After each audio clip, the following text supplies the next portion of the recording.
Katie, Girl About Library, and I'm here today to talk about unsettling reads. It's October, it's the beginning of the month, we're all working on our TBRs, and I have some suggestions for you because there are a lot of spooky, scary wannabes out there. I have some suggestions that I feel will set you on the right path.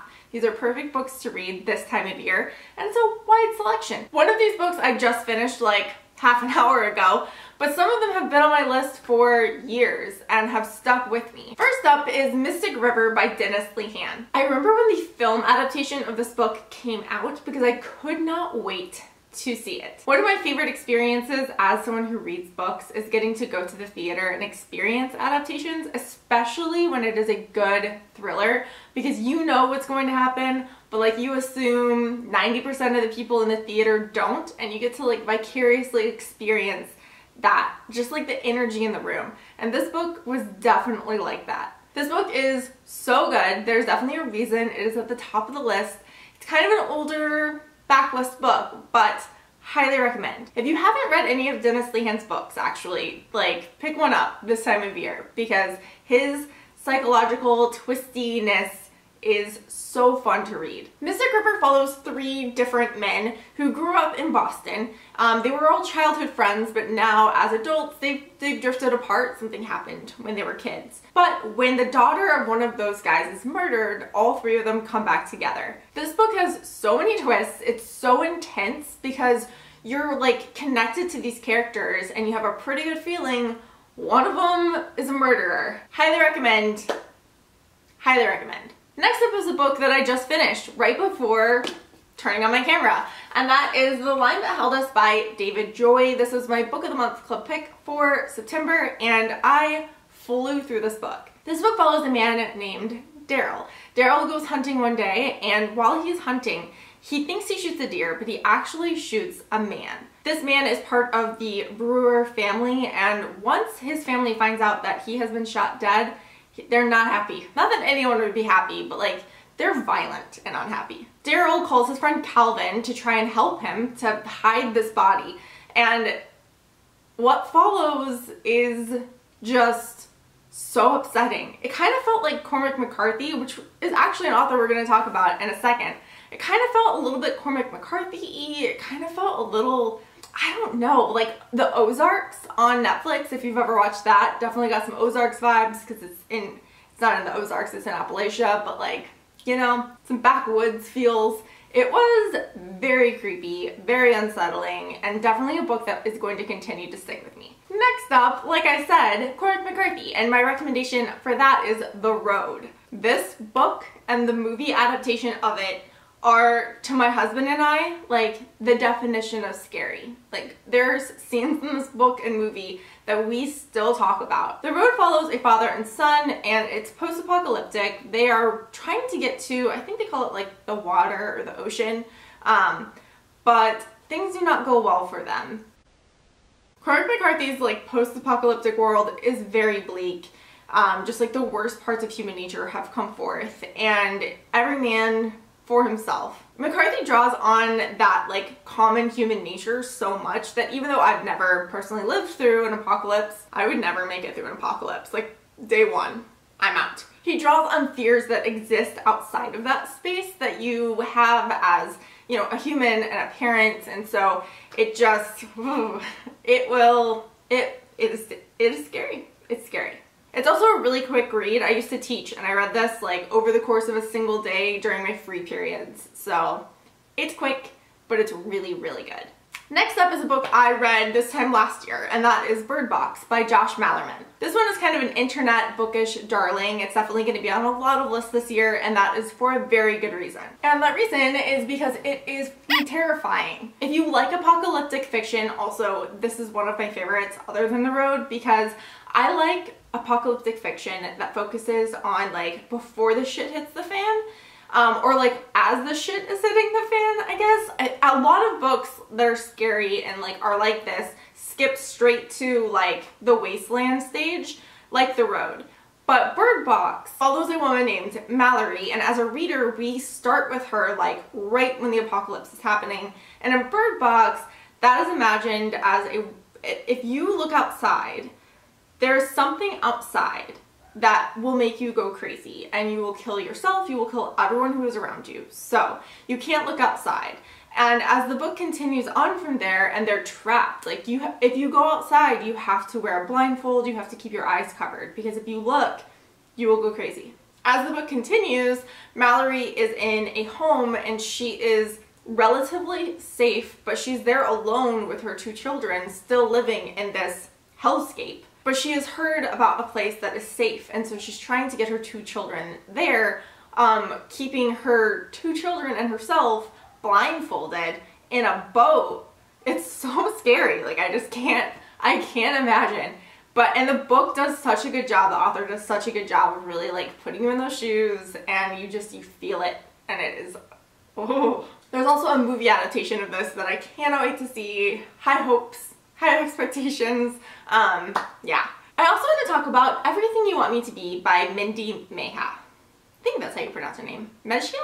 I did a video just a little while ago about like 10 hidden gem books, and I really thought that this book was going to be on the list, but it didn't make it. It had 13,000 reviews on Goodreads and almost 4 stars. I gave it 5 stars. I loved this book. It follows 3 different perspectives. One is Hattie, she is a teenager. There's also a detective and then a teacher at Hattie's school. And Hattie is missing, and then they find out that she's been murdered. This book was unsettling to me because it doesn't spend as much time on the murder mystery element, and I saw that in a couple of Goodreads comments where it was like, you could totally see who did the murdering.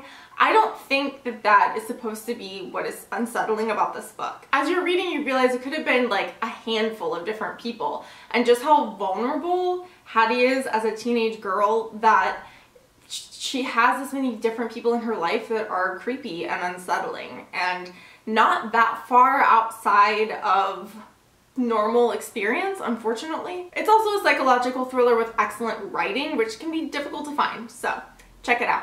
Next up is Lincoln and the Bardo by George Saunders, which I have. Why didn't I grab it? Where'd you go, Lincoln? There you are. Haha!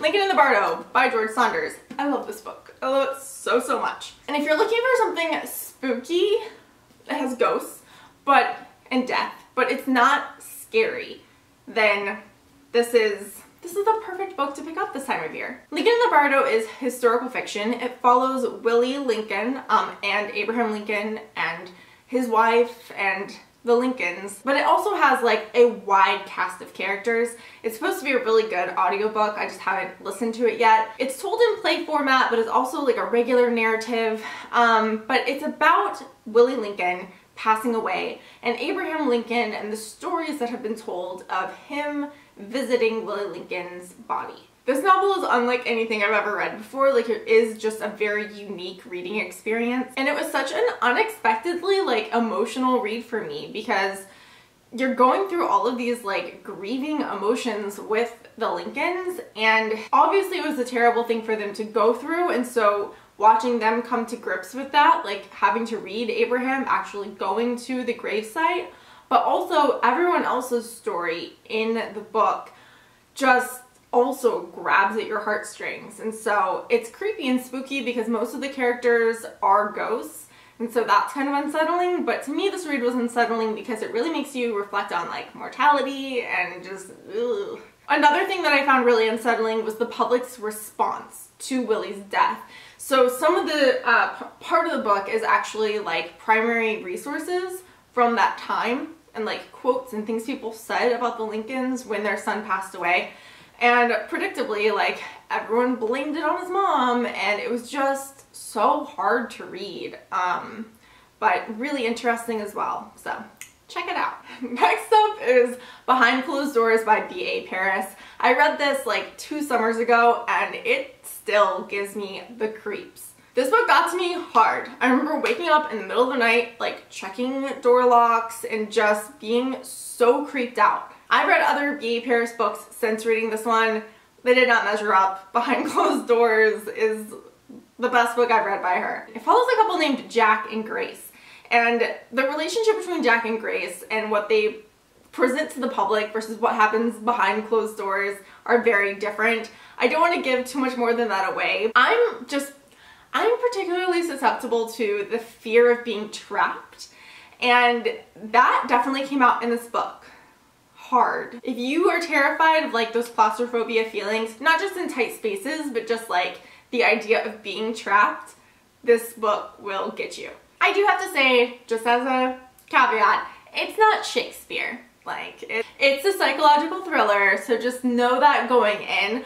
But I think if you know that going in, you'll enjoy the read. It's a fun kind of scary, but it's also like, it is a legit scary kind of scary. And I also want to talk about I'll Be Gone in the Dark by Michelle McNamara. This is a book that I read recently. I have a 60-second book review for it. I'll link that down below. I feel weird recommending this or like talking about how scary and spooky it is because it's nonfiction. It happened to real people. But it truly is an unsettling read. This book is about the Golden State Killer, a man who is a prolific rapist and murderer. The book actually didn't go as much into detail about the crimes as I had expected it to. There aren't that many upsetting details about the crimes in it. But I think what I found most unsettling reading this was just how he got away with it that for this long, because the crimes happened in the 80s. And all of this time, or 70s actually, and all of this time he has just been living his life amongst the people. He was caught after the book was published and after the author, Michelle, passed away. And so I'm so glad that he was caught, but absolutely an unsettling reading experience. Alright guys, those are my unsettling bookish recommendations to put on your TBR. Comment down below, please let me know some unsettling books that you have read. I'm still working on my October TBR. I need the help. Thank you so much for watching. If you enjoyed this video, please give it a thumbs up. Don't forget to subscribe for more bookish content. Have a great day.